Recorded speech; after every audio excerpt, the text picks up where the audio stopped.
네, 안녕하세요. 우리 유니티 장로교회 토요 아침 예배에 오신 여러분들을 환영하고 축복합니다.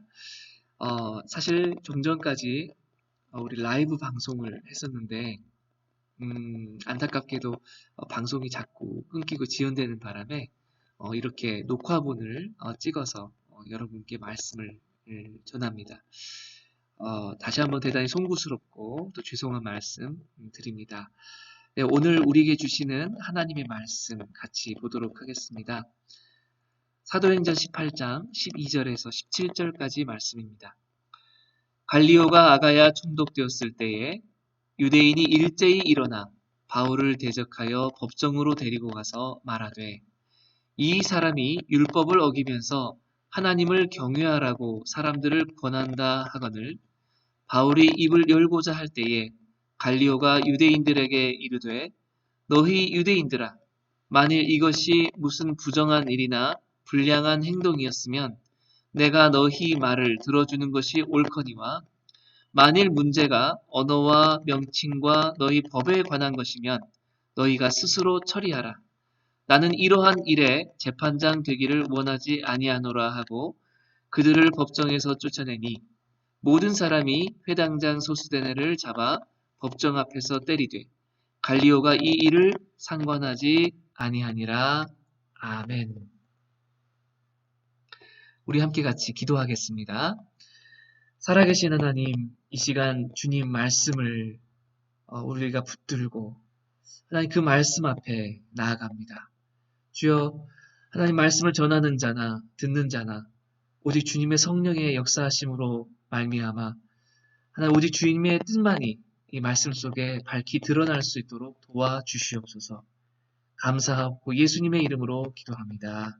아멘.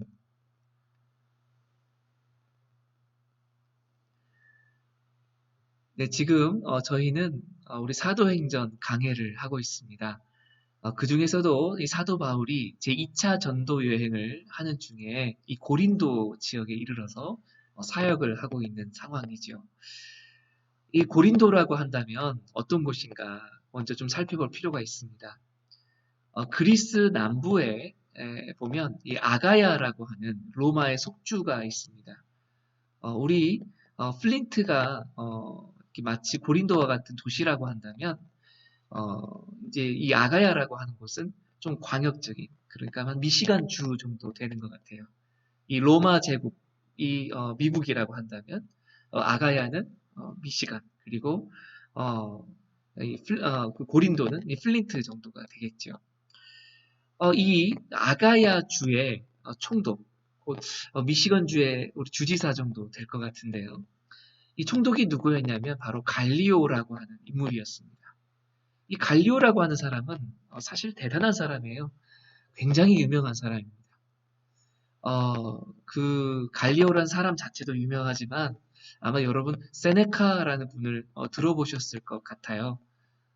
이 소크라테스가 앞모습이고 뒷모습은 이제 세네카인 그런 그 앞뒤로 이루어진 그 흉상이 있죠.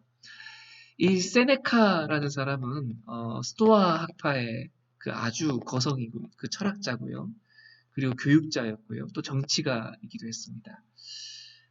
이 세네카는 그 우리가 로마 황제의 그 가정교사로 잘 알려져 있죠. 그러니까 황제가 될 사람의 교사였다고 하니까 이 세네카란 사람이 얼마나 로마 사회에서 아주 유명하고 또 그리고 큰 귀족이었는지 알 수가 있습니다. 바로 이 세네카가 바로 이 갈리오 총독과 이 형제지간인 것이죠.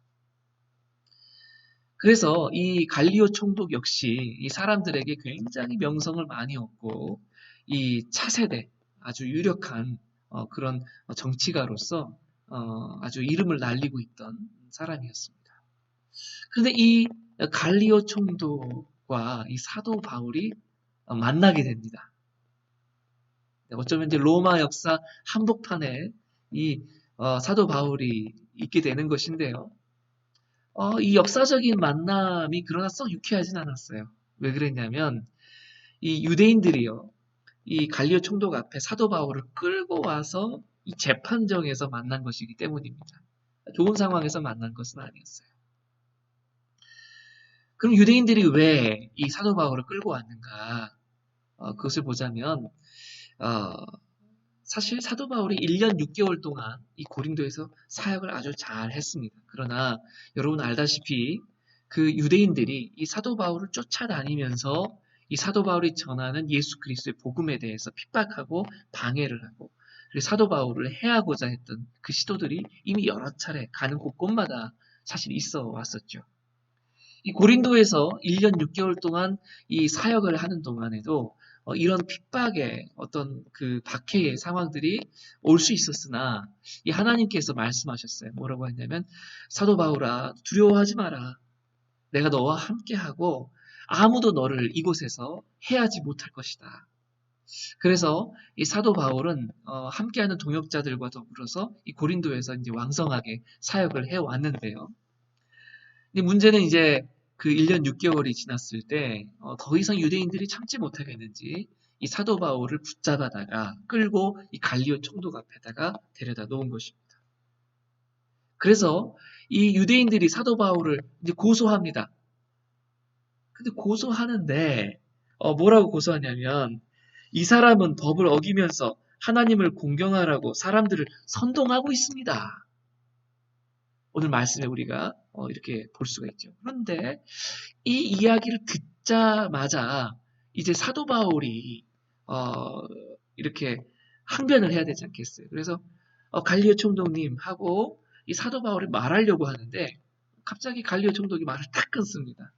더 들을 것도 없다. 내가 이 재판에 관여하지 않겠다. 이 너희가 끌고 온 이 사람이 만약 불법을 저질렀거나 범죄를 행하였다면 내가 총독으로서 마땅히 이 재판을 하는 것이 맞지만 그러나 이것이 너의 언어나 어떤 명칭이나 아니 율법에 대한 것, 곧 너희 종교 간의 문제라고 한다면 내가 관여할 이유가 없다. 왜 이렇게 갈리오 총독이 발뺌을 했냐면요. 어, 그 45년도, 주후 45년도 그 티베리우스 황제 때, 성경에는 글라우디오 황제라고 표현이 있죠.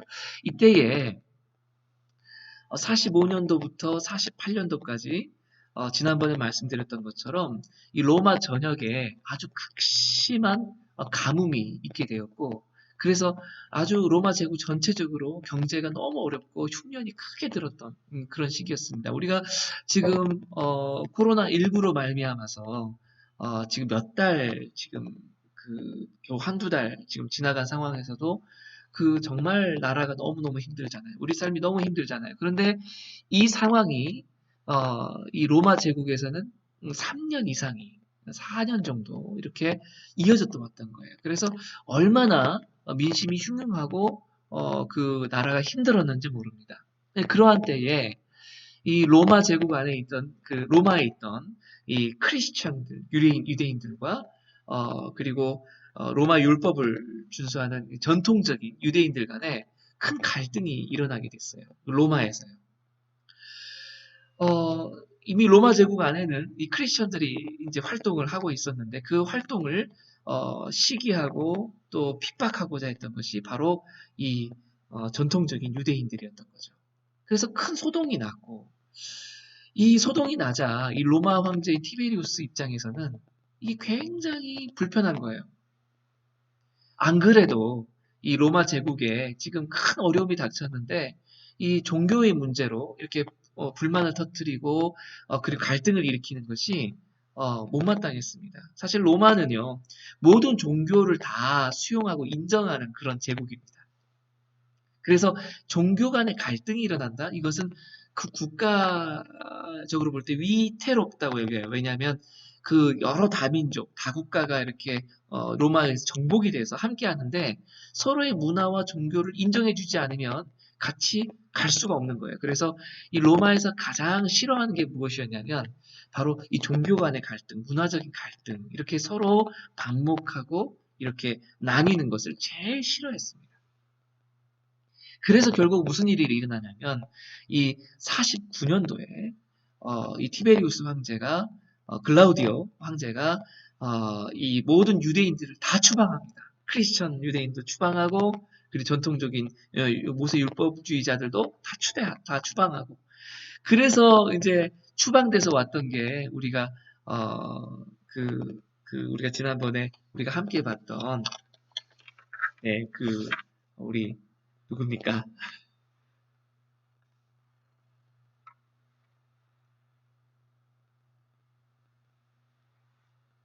갑자기 이름이 생각이 안 나네요.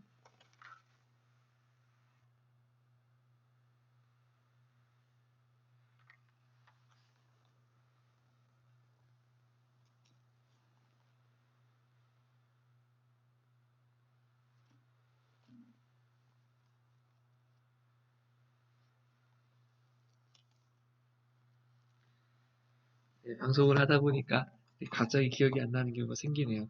그렇죠. 네, 아굴라와 브리스길라. 네, 이 사람들이 바로 이 글라우디오 총독이 쫓아내서 이 쫓겨나와서 고린도까지 흘러 들어온 사람이지 않습니까? 그래서 어, 이, 어, 어, 이, 그, 어, 이 갈리오 총독 입장에서는요, 이렇게 종교 간의 문제가 생기는 것, 그 사람이 볼 때에는 이 사도 바울과 유대인들의 지금 이 갈등은 바로 그냥 자기네들이 믿고 있는 종교 간의 갈등이고, 그 종교 간의 갈등으로 말미암아 티베리우스 황제가 그 사람들을 로마로부터 추방했던 그런 것을 다 알고 있는 사람이기 때문에 이 일에 관여하지 않고 이 일에 자기가 상관하지 않고 이렇게 일을 처리하고 싶었던 거죠. 그래서 어떻게 하냐면 사도 바울을 그냥 그 법정에서부터 쫓아냅니다. 유대인들과 함께 나가라. 내가 너희와 상관하지 않겠다. 자, 그래서 법정에서 쫓겨난 이 사도 바울과 이 유대인들. 사실 유대인들은요 이미 사도 바울에 대해서 화가 날 대로 나 있었어요. 다만 사도 바울이 유대인이지만 그러나 날 때부터 로마 시민권자였기 때문에 저들이 함부로 저들을 때리거나 어떻게 할 수가 없었어요. 처리할 수가 없었습니다. 그래서 갈리오 총독에게까지 데리고 온 이유가 이 갈리오 총독으로 하여금 이 사도 바울이 처벌받도록 하기 위함이었는데 이 갈리오 총독이 상관을 안 한다고 하니까 이제 이 사도 바울을 끌고 나왔을 때 해코지를 할 수 있었던 상황이기도 합니다. 왜냐하면 너무 화가 나니까.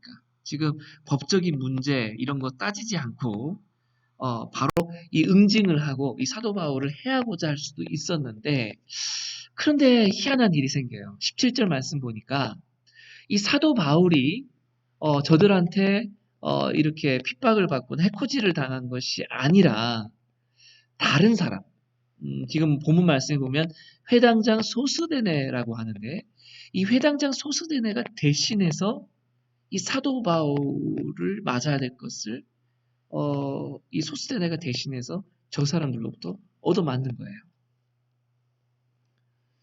너무 이상하지 않습니까? 아니 사도 바울을 고소하고 때리면 모를까? 왜 소스데네냐? 어, 그 이후로는 앞서 말씀드렸던 것처럼 아마 사도 바울을 쉽사리 때리기는 어려웠을 것이고 왜냐하면 로마 시민이니까요. 그리고 또 한 가지는 이 누가가 이 사도행전에서 지금 이 17절 말씀을 집어넣어서 굳이 회당장 소스데네가 그렇게 얻어맞았고 바울은 안전했다라고 하는 것을 기록한 것은 그 앞서서 하나님께서 사도 바울이 다치지 않도록 해주겠다라고 말씀하셨던 것을 이루게 하시기 위해서 대신 소수대네가 다치고 사도 바울은 괜찮았다. 이 말씀이 이루어진 것을 드러내기 위한 목적이라고도 할 수도 있겠죠. 하지만 오늘 우리가 주목해서 볼 것은 바로 이 소수대입니다. 좀 상상력을 발휘해 보자면요. 이랬을 것 같아요. 이 회당장 소수대는 평소에 이 그리스도와 같은 회당장처럼 이 사도 바울이 복음을 전할 수 있도록 이 회당을 내어주는 그런 역할을 했었고, 그리고 이 사도 바울의 말씀을 통해서 믿음을 갖게 되고 이렇게 신앙인으로 이렇게 서게 된 사람이라고 여겨집니다. 우리 고린도전서 1장 1절에 보면 사도 바울이 이 고린도 교회에 편지를 쓸 때, 그 소스데네의 이름을 같이 언급을 해요. 그러니까 이 소스데네는 이미 사도 바울의 동역자로 훗날에 이렇게 활약하던 사람. 이 소스데네가 어쩌면 이렇게 하지 않았을까? 사람들이 원래는 바울을 때리려고 했어요. 그런데 소스데네가 막아선 것 아닌가. 그러면서 이 사람은 로마 시민인 거 여러분도 잘 아지 않느냐. 이성적으로 판단을 해라. 여러분, 이 말리는 시누이가 더 밉다 그러죠. 사실 이 소수대네는요, 자기가 지금 유대인과 사도 바울 사이에 끼어들었을 때 어떠한 해를 입을 수 있을지 예상했었을지 모릅니다. 그러나 사도 바울을 해하고자 하는 저들의 그 위세 앞에서 탁 끼어들어서 막아서며 사도 바울을 해하지 말라고 했을 거예요. 그러자 사람들은 사도 바울 대신에 그럼 너가 맞아라 하면서 소수대대를 때리고 그렇게 했던 것 아닐까 하는 상상을 해봅니다. 소수대대는 그 일로 말미암아서요 유대인 사회에서 쫓겨납니다. 고린도에서 더 이상 회당장 역할을 할 수가 없게 되죠. 그 이후로 사도 바울과 함께 고린도를 떠나서 이제 사도 바울의 동역자로 활동을 하는 걸 보면 이때에 사도 바울을 대신해서 얻어맞고 난 일이 이 소스데네로서는 큰 인생의 전환점이 되었을 것이다 라고 예측을 해볼 수가 있습니다. 여러분, 이 소스데네 모습을 보면서 참된 신앙인의 모습이 어떤 것인가를 좀 떠올려 보게 됩니다. 우리가요, 이 사도 바울이 하나님 말씀처럼 1년 6개월 동안 고린도에서 정말로 안전하게 잘 사역하다가 빠져나오게 되었네. 그것을 보아서는 안 될 것 같아요. 이 말씀 속에서는. 왜냐하면 사도 바울은요, 사실 자기 목숨을 내놓고 복음을 전파하던 사람입니다. 주의 고난을 내 몸에 채우노라 했던 사람입니다. 사도 바울의 그 가는 여정이요, 그 하나님의 그 복음을 증거하기 위해서 자신의 모든 것을 다 내어놓고 그렇게 드리면서 고난과 핍박을 받기를 주저하지 않고 끝내는 순교하십니다. 그러니 그 자신의 안위를 좀 돌봐달라라고 사도 바울은 요청한 삶이 아니었어요. 늘 사도 바울의 그 가는 길의 삶은요, 십자가가 인생의 나침반이 되어서 그렇게 십자가의 길을 쫓으면서 그렇게 자신의 길을 만들어가고 자신의 길을 나아갔던 사람입니다. 그러니 이 사도 바울이 복음을 전할 때 자신의 안위를 구하면서 했다. 그렇게 생각이 들지 않아요. 그런데 이 소스데네를 보니까 이 사도 바울처럼 정말 지금 사도 바울이 위험에 처했을 때 기꺼이 뛰어들어서 자기가 대신 고난을 받는 그런 입장을 취했다는 것이죠. 대단히 용기가 있습니다. 그 안에 어떤 마음이 있었길래 그렇게 그 중간을 막아서서 사도 바울을 돕고 대신 자기가 핍박을 당할 걸 알면서도 그렇게 행했을까? 다른 게 있겠습니까? 예수 그리스도를 사랑함이고 예수 그리스도 복음을 증거하는 사도 바울을 지켜야 되겠다는 그 신념 때문에 그런 용기가 생긴 것이겠죠. 죽을 수 있겠다라는 생각을 했을 거예요.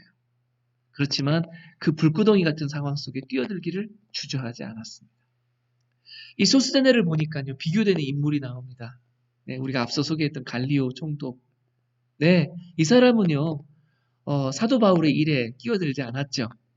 유대인들이 사도 바울을 싫어하고 미워하고 그래서 만약 법정에서 끌어내서 추방한다면 저들이 사도 바울에게 무슨 위해를 가할지 모르겠다라는 것을 갈리오 총독도 예상했었을 수 있습니다. 정치적인 감각이 있는 사람이니까 분위기를 몰랐겠습니까? 그렇지만 갈리오 총독은 관여하지 않았죠. 결국 아무것도 관여하지 않았던 이 갈리오 총독은 어떻게 되냐면요. 나중에 그 로마 황제가 이제 그 세네카를 자기 교사였던 세네카를 반역죄로 몰아서 음독하여 자살하게끔 만듭니다. 그때 이 갈리오 총독도 그렇게 죽어요. 십수년 후의 일입니다. 이 갈리오 총독 입장에서는요, 자기가 정치가로서 안정되게 또 자기를 안전하게 그리고 자기 안위를 위하는 삶을 살았죠. 그러면서 사도 바울의 일에도 개입하지 않았습니다. 비겁한 방관자가 되었을 뿐입니다. 그러나 그의 삶의 끝은 그렇게 음독하여 자살하는 그런 비참한 삶으로 끝나고 맙니다. 그 인생에 남은 것이 무엇이겠습니까? 하나님 앞에 서게 되는 우리 인생의 마지막을 생각해 본다면 과연 이 갈리오가 무엇을 남긴 삶이었겠습니까? 그러나 오늘 우리가 함께 본 이 소스데네를 보면 저가 정말 있어야 될 자리에 있고 남들이 다 피하는 자리에 있고 그렇게 예수 그리스도의 그 고난을 내 몸에 채운다는 각오로 그 사도 바울을 지키고자 하였을 때 자기가 흠씬 얻어맞고 그렇게 핍박당하고 아주 고통스럽지만 그러나 그 일을 하나님께서 어떻게 기억해 주시는가. 그 소스데네라는 이름은 오늘 이 우리가 말씀 속에서 같이 설교하는 가운데서도 그 이름이 높여지고 그 신앙인의 표본으로서 우리가 인정하고 그 삶을 우리가 동경하고 꿈꾸게 되지 않습니까? 사랑하는 여러분, 하루를 살아도 우리가 참된 신앙인으로 살 수 있기를 원합니다. 지금 참 힘들고 어려운 때에 우리가 이렇게 온라인으로 방송 예배를 드리고 있을 이때에 우리가 비겁하여 숨는 그런 자가 아니라 내가 어떻게 하면 예수 그리스도의 방패막이가 되어줄 수 있을 것인가. 복음을 위해서 내가 핍박을 당한다면 기꺼이 당하겠다. 이 소수대네처럼 그렇게 주님을 위해 자신의 생명을 다 내어드릴 수 있는 그러한 믿음의 용기를 가진 자가 될 수 있기를 원합니다. 그렇게 될 때에 우리 주님께서 우리를 정말 인정해 주시고 그리고 우리를 아름답고 또 영광스럽게 여겨주실 줄 믿습니다. 네, 우리 십자가가 우리 인생의 나침반입니다. 그렇게 그것을 쫓아서 우리 매 순간의 선택이 이루어지기를 축복합니다. 함께 같이 기도하겠습니다. 살아계신 하나님 감사합니다. 주님께서 오늘 우리 가운데 함께하여 주셔서 참 날마다 매 순간 주님의 은혜로 산다고 고백할 수 있게 하심을 감사합니다. 오늘 우리가 소스데네의 삶을 들여다보았습니다. 사도 바울을 통해서 복음을 듣고 예수님을 만나고 예수님을 사랑하게 되었습니다.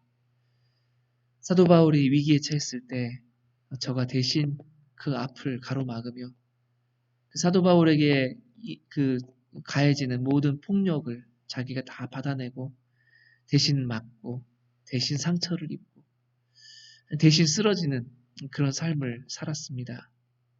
주님, 그것이 당장에는 참 아픈 일이고 참 피하고 싶은 일처럼 보이지만 그러나 그것이 훗날 우리에게 기억되기를 얼마나 영광스럽고 아름답고 존귀한 모습으로 그렇게 남는지요. 우리 인생 또한 그렇게 주님 앞에 인정받고 남는 삶이 될 수 있도록 우리를 도와주시옵시고 오직 우리의 삶이 하나님 십자가가 우리 인생의 나침반임을 기억하면서 그 길 따라 갈 수 있도록 주님께서 가르쳐 주시는 길 따라 나아가 길을 만드는 자가 될 수 있도록 도와주시옵소서. 감사하고 예수님의 이름으로 기도합니다. 아멘. 이제는 우리 주 예수 그리스도의 은혜와 하나님의 사랑과 성령님의 교통하심과 충만하신 역사하심이 오늘 소수대네처럼 믿음의 삶을 살기를 원하는 모든 주의 자녀들 위해 이제로부터 영원토록 함께 하시기를 간절히 축원하옵나이다. 아멘. 네, 예배를 마쳤습니다. 네, 오늘 실시간으로 함께하지 못했지만 이렇게 말씀을 나눕니다. 오늘 하루도 주 안에서 평안하시고 또 승리하시는 하루 되시기를 바랍니다. 네, 안녕히 계세요.